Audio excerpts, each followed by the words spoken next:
So hello students, most welcome to the Thorax YouTube channel. आज हम start करते हैं अगले टॉपिक के बारे में। पिछले लेक्चर में हमने 10th क्लास की साइंस में पहला चैप्टर जिसका नाम है केमिकल रिएक्शन एंड इक्वेशन उसको स्टार्ट किया था। उसी चैप्टर के अंदर आगे बढ़ते हैं, जहाँ पे छोड़ा था वहीं से उठाएंगे बेसिकली टॉपिक को। तो बहुत ध्यान से देखो, अगला टॉपिक है हमारे सामने वर्ड इक्वेशन। देखो बच्चों, नाम से ही समझ में आ रहा है, ऐसी इक्वेशन जिसके अंदर वर्ड्स लिखे जाएंगे उसे क्या बोलेंगे? वर्ड इक्वेशन बोलेंगे बेसिकली। आप बहुत ध्यान से इसकी लाइनों को पढ़ सकते हो। A word equation shows change of reactant to product. ये जो रिएक्शन होती है, इक्वेशन होती है, ये रिएक्टेंट से प्रोडक्ट के चेंज को शो करती है, यानी कि रिएक्टेंट प्रोडक्ट में बदल रहे हैं इस चीज को शो करती है। Through an arrow place between them, उनके बीच में एक एरो लगाकर, ये देखो एरो लगा हुआ, रिएक्टेंट और प्रोडक्ट के बीच में एक एरो लगा के शो करती है। The reactants are written on the left hand side. जो रिएक्टेंट होते हैं उन्हें लेफ्ट हैंड साइड में लिखा जाता है, और जो प्रोडक्ट होते हैं उन्हें राइट हैंड साइड में लिखा जाता है। अगर रिएक्टेंट का नंबर 2 या 2 से ज्यादा है तो उनके बीच में एक प्लस साइन लिखा जाता है। अगर प्रोडक्ट का भी नंबर 2 या 2 से ज्यादा है तो वहां पे प्लस साइन लिखा जाता है उनके बीच में। यहाँ पे एक ही प्रोडक्ट है इसलिए प्लस नहीं लिखा है, यहाँ पे 2 रिएक्टेंट है इसलिए बीच में क्या लिखा है? बेसिकली प्लस का साइन लिखा हुआ है। I hope it is clear. ये लाइनें आप समझ सकते हो। प्रोडक्ट को राइट हैंड साइड में लिखते हैं प्लस का साइन लगाते हुए, और रिएक्टेंट को लेफ्ट हैंड साइड में लिखते हैं प्लस का साइन लगाते हुए। जो एरो का हेड होता है ये प्रोडक्ट को डिनोट करता है। एरो ये रहा आपके सामने, इसका जो ये हेड है इसे क्या बोलते हैं? हेड बोलते हैं, और इसे इस एरो की टेल बोलते हैं। एरो का जो हेड होता है ये प्रोडक्ट को डिनोट करता है, और ये जो एरो है ये डायरेक्शन ऑफ द रिएक्शन को शो करता है। अगर इस एरो की डायरेक्शन आप चेंज कर दो, क्या चेंज कर दो? एरो की डायरेक्शन अगर आप चेंज कर दो, अगर मैं एरो ऐसा बना दूं तो ये क्या बन जाएगा? रिएक्टेंट बन जाएगा। ये क्या बन जाएगा? प्रोडक्ट बन जाएगा। जब तक एरो इस तरफ बना हुआ है ये क्या है? प्रोडक्ट है, और ये क्या है? रिएक्टेंट है। ये बता रहा है कि रिएक्शन में पहले ये सब्सटेंस थे, बाद में ये बन गए, यानी कि रिएक्शन की डायरेक्शन ये है। इस चीज को ये एरो बता रहा है। चलिए आगे बढ़ते हैं। बेसिकली आगे लिखा गया है केमिकल इक्वेशन। हमने वर्ड इक्वेशन को समझा है। बेसिकली अगर वर्ड इक्वेशन को उनके सिंबल की फॉर्म में लिखा जाए तो उसी को क्या बोलते हैं बच्चों? केमिकल इक्वेशन बोलते हैं। If we use chemical formula instant of words in word equation, excuse me please, जहां पर हमने वर्ड्स लिखे थे, अगर उन वर्ड की जगह हम उनके केमिकल फॉर्मूला लिख देते हैं, जैसे मैग्नीशियम का सिंबल लिख दिया Mg, ऑक्सीजन का केमिकल फॉर्मूला या सिंबल लिख दिया O2, बीच में एरो लगा दिया, और मैग्नीशियम ऑक्साइड का क्या लिख दिया? केमिकल फॉर्मूला लिख दिया। वही left hand side, right hand side, ये रिएक्टेंट है और ये क्या है? प्रोडक्ट है। तो इस सिंबल वाली इक्वेशन को क्या बोलेंगे? केमिकल इक्वेशन बोलेंगे, जिसके अंदर वर्ड्स की जगह, इंस्टेंट का मतलब जगह, क्या लिख दिए गए हैं? सिंबल्स या केमिकल फॉर्मूले लिख दिए गए हैं। This equation is called chemical equation. इसी को क्या बोलते हैं? केमिकल इक्वेशन बोलते हैं।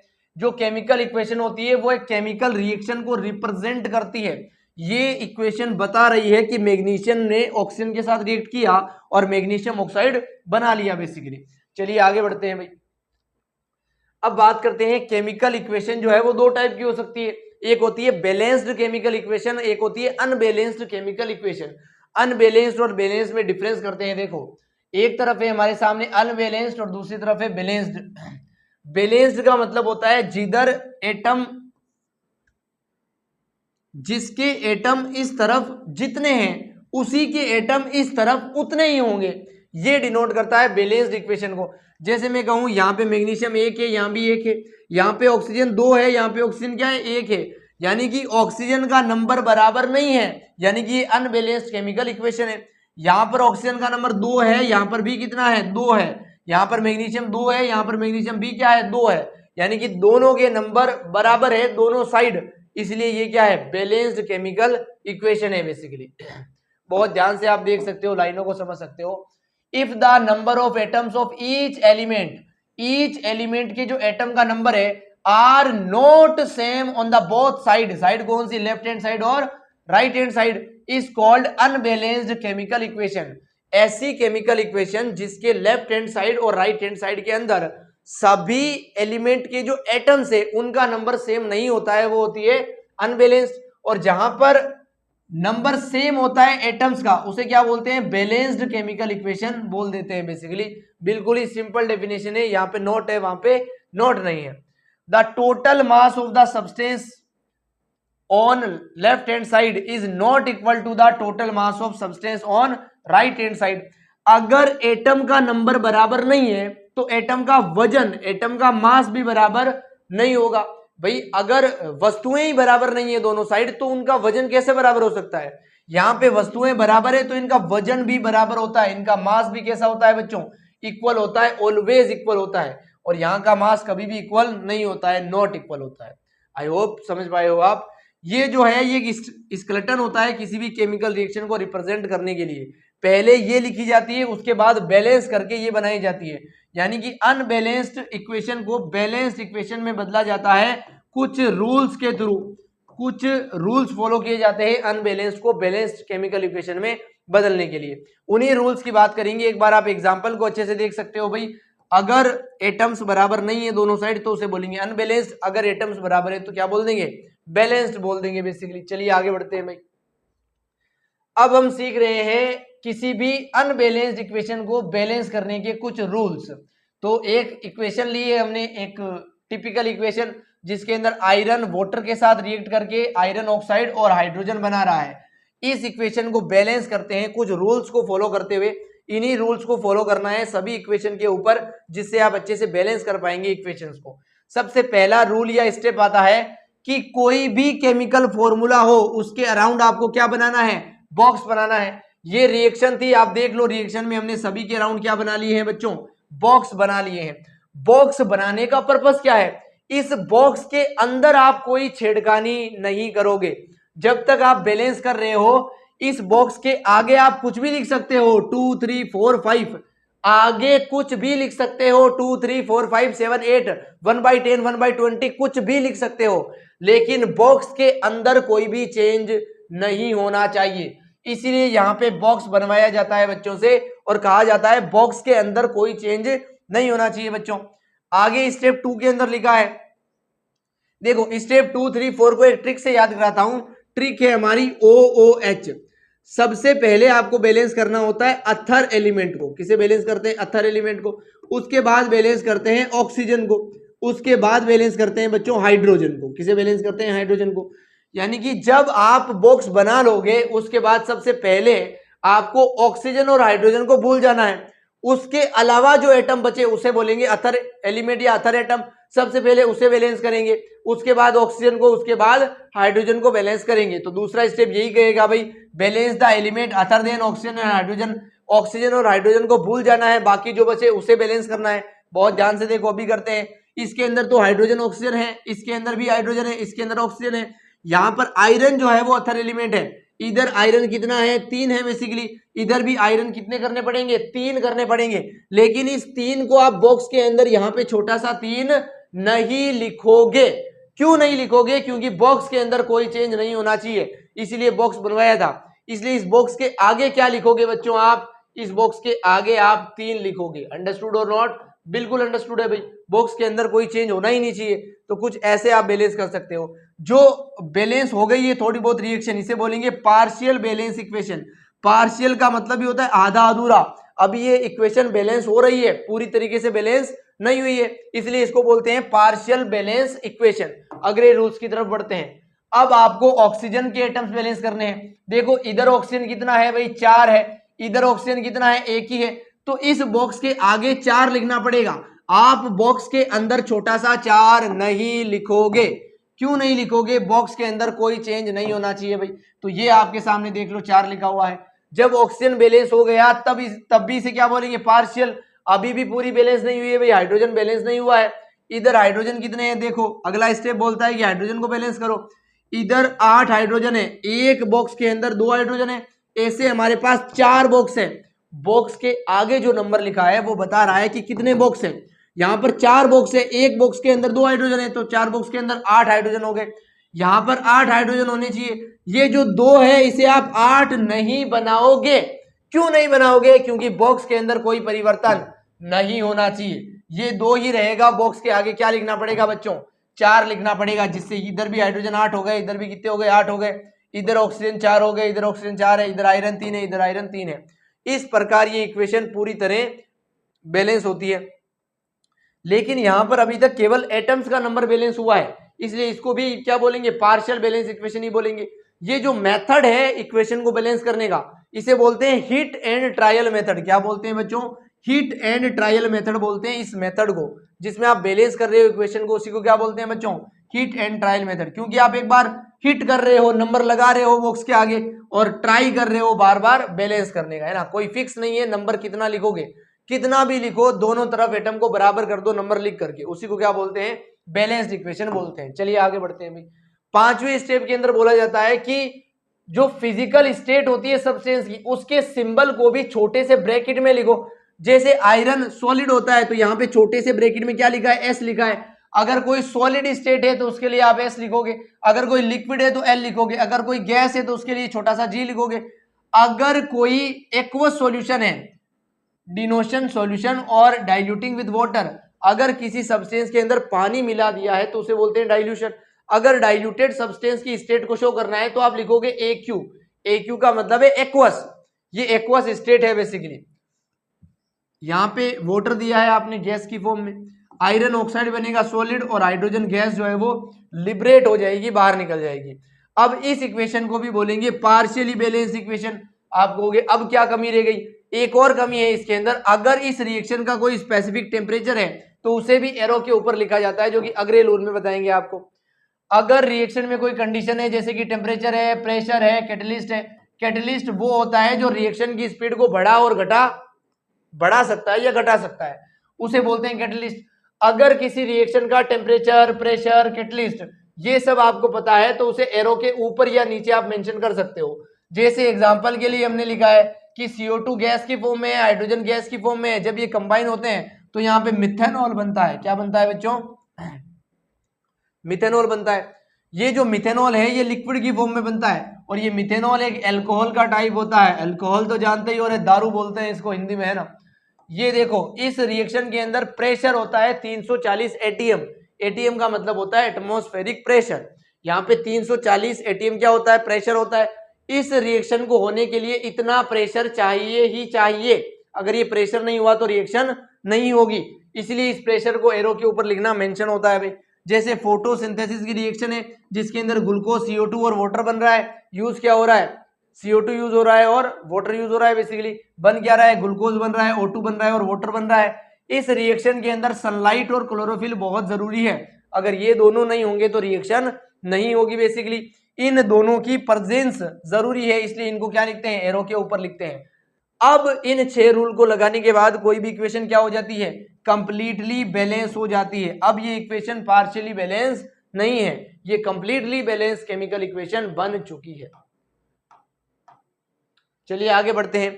इसके बाद एनसीईआरटी के अंदर कुछ क्वेश्चन मेंशन किए गए हैं भाई, कुछ क्वेश्चन लिखे गए हैं ब्लू कलर के अंदर बॉक्स बनाकर, उन क्वेश्चन को डिस्कस करेंगे हम। तो पहला क्वेश्चन लिखा है हमारे सामने, why should A magnesium ribbon be cleaned before burning in air. जब मैग्नीशियम रिबन को हमने एक्टिविटी 1.1 के अंदर बर्न किया था तो हमने 3 से 4 सेंटीमीटर का मैग्नीशियम रिबन लिया था, उसको सैंड पेपर से अच्छे से रफ किया था, साफ किया था, क्लीन किया था भाई। क्लीन करने के बाद हमने चिमटे से पकड़कर बर्नर के ऊपर उसे जलाया था, फायर किया था। तब हमने देखा था कि व्हाइट डेजलिंग फ्लेम के साथ वो बर्न होता है, जलता है। तो ये क्वेश्चन हमसे पूछ रहा है कि उसको हमने साफ क्यों किया था, सैंड पेपर से रगड़ के क्लीन क्यों किया था।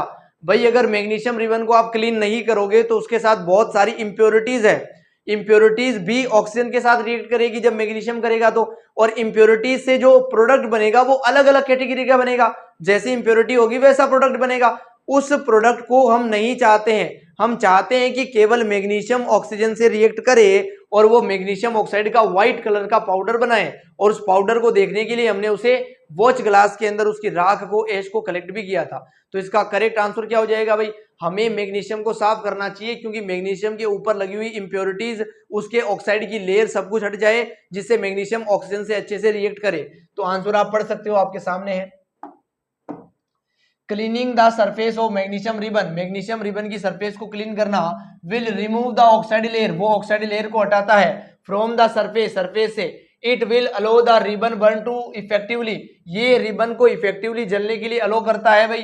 गेट डिजायर्ड रिजल्ट, डिजायर्ड का मतलब वांछित, जो हम चाहते हैं, और वही रिजल्ट देता है जो हम चाहते हैं basically. The magnesium ribbon burn in air producing intense heat and producing bright white light. हम जानते हैं कि ब्राइट बोलो या डेजलिंग बोलो बात सेम ही है। और ये जो पाउडर बनाता ये गर्म भी बनाता, इसलिए इंटेंस हीट भी यहाँ पर निकलती है, ये भी हम जानते हैं। सेकंड क्वेश्चन को देखते हैं भाई, right the balanced equation for the chemical reaction. पहली रिएक्शन है हाइड्रोजन, देखो हाइड्रोजन का सिंबल होता है H2 भाई, हाइड्रोजन H2 की फॉर्म में मिलता है। क्लोरीन भी गैस है, ये Cl2 की फॉर्म में मिलता है और बना है हाइड्रोजन क्लोराइड, और हाइड्रोजन क्लोराइड होता है HCl गैस की फॉर्म में, ये दोनों भी गैस की फॉर्म में है, इसलिए हमने जी लिख दिया।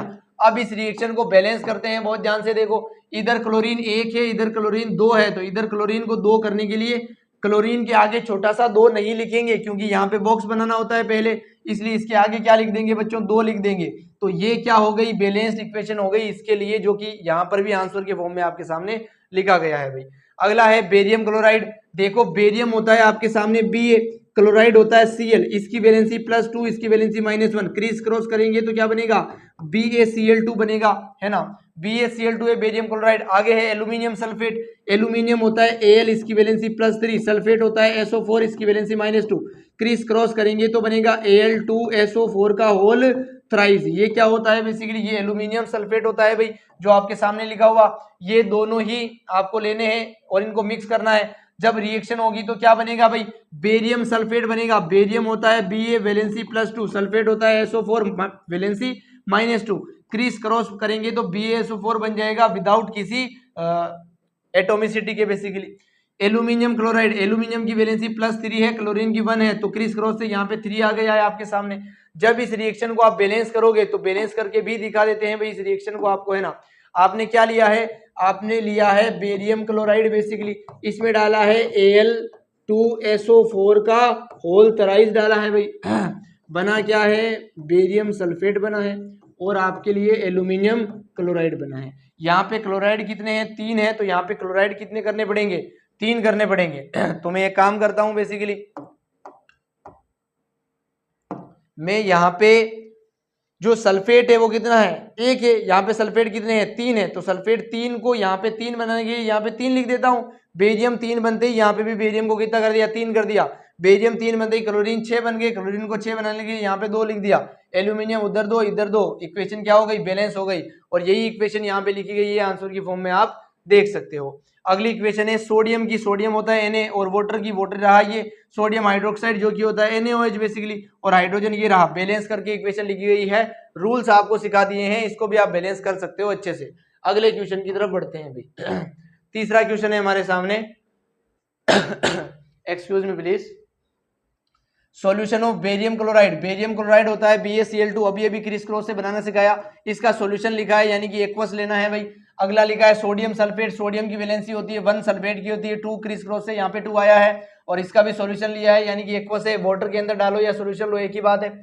बनता क्या है भाई, बेरियम सल्फेट बनता है, जो कि बेरियम की वैलेंसी +2, सल्फेट की -2, क्रिस क्रॉस से यहाँ पे एटोमिसिटी में कुछ नहीं आया है। और बनता है सोडियम क्लोराइड का सॉल्यूशन, सॉल्यूशन है यानी कि एक्वस बनता है, सोडियम क्लोराइड बन गया भाई एक्वस की फॉर्म में। यहाँ पे लिखा गया है एक वर्ड इनसोल्यूबल, यानी कि ये जो बेरियम सल्फेट है कैसा है, इनसोल्यूबल है भाई। इनसोल्यूबल अगर है तो ये सॉलिड होता है क्योंकि इनसोल्यूबल है भाई। और व्हाइट प्रेसिपिटेट, इसका कलर भी है व्हाइट, और प्रेसिपिटेट बोलते हैं अगर किसी एक्वस सॉल्यूशन के अंदर सॉलिड का फॉर्मेशन हो जाता है तो सॉलिड को क्या बोलते हैं, प्रेसिपिटेट बोलते हैं बेसिकली। अंडरस्टूड और नॉट। अब बात करते हैं सेकंड के अंदर, सेकंड के अंदर क्या पूछा है भाई, सोडियम हाइड्रोक्साइड, सोडियम होता है Na, हाइड्रोक्साइड होता है OH-, सोडियम होता है Na+, क्रिस क्रॉस से कुछ भी नहीं आएगा, NaOH लिखेंगे, एक्वस लिखेंगे क्योंकि सॉल्यूशन लिखा है, वाटर के अंदर लिखा है भाई। रिएक्ट करता है हाइड्रोक्लोरिक एसिड के साथ। अगर मैं कहूं आपके सामने लिखा है HCl, अगर ब्रैकेट में लिखा है G तो इसका नाम होता है हाइड्रोजन क्लोराइड। क्या नाम होता है बच्चों, हाइड्रोजन क्लोराइड नाम होता है।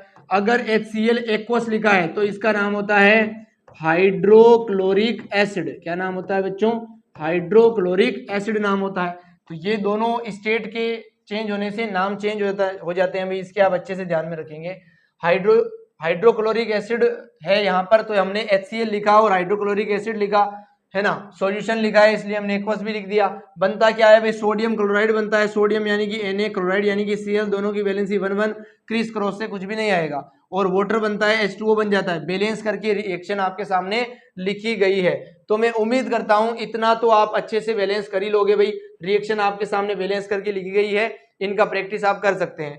उसके अलावा इस चैप्टर के अंदर जितनी भी केमिकल इक्वेशन लिखी गई है उन सभी को बैलेंस करने का ट्राई आप करेंगे। इन 6 रूल को अगर फॉलो करोगे जो मैंने बताए हैं अभी, तो आप अच्छे से किसी भी रिएक्शन को बैलेंस कर पाओगे, आपको कोई दिक्कत नहीं आएगी। अगर फिर भी कोई दिक्कत आती है तो आप हमें कमेंट कर सकते हैं, यूट्यूब पे, इंस्टाग्राम पे मैसेज कर सकते हैं, फेसबुक पे भी कमेंट कर सकते हैं, जो आप करना चाहें। सभी सोशल मीडिया के जो हैंडल है वो एक ही नाम से है भाई, थोरेक्स 100, है ना। इसी नाम को आसमान में लेके जाना है भाई आपके साथ। आपका सपोर्ट रहा तो जरूर कर दिखाएंगे। इस चैनल पे की गई मेहनत को अप्रिशिएट करें भाई, और अपने फ्रेंड के साथ ज्यादा से ज्यादा शेयर करें। इसी के साथ इस लेक्चर को समाप्त करते हैं हम। अगले लेक्चर में यहीं से आगे बढ़ेंगे भाई। थैंक यू सो मच यहाँ तक बनने के लिए। चिल देन, मिलते हैं नेक्स्ट लेक्चर में।